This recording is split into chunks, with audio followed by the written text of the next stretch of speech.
chane grana Yesu chu khum phoi la tama no Yesu chu khum phoi la tama Yesu chu khum phoi la tama no Yesu chu khum phoi la tama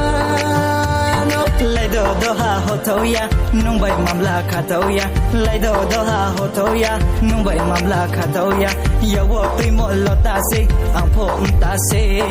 Ya wo tui mo lo ta se ang pho ta se Nai de nai de nai de nai de nai de nai de ko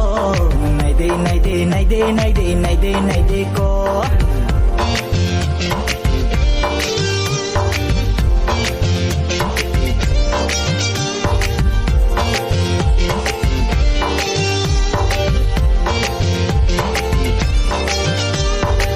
Ya fatu kormoma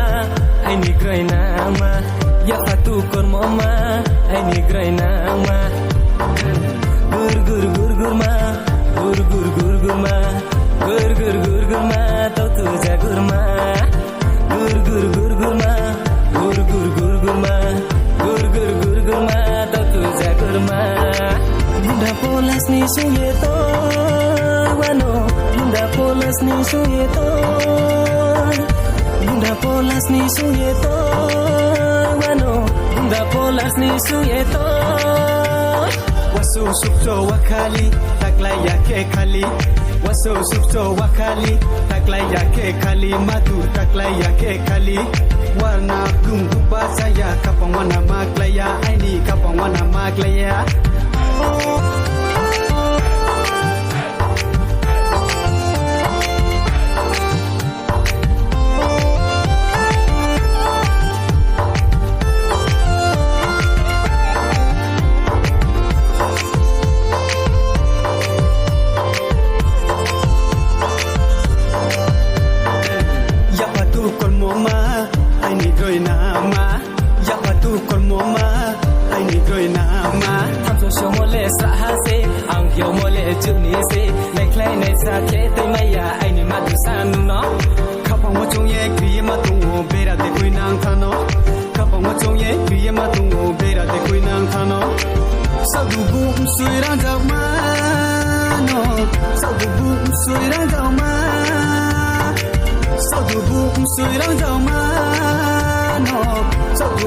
Sui rang dao ma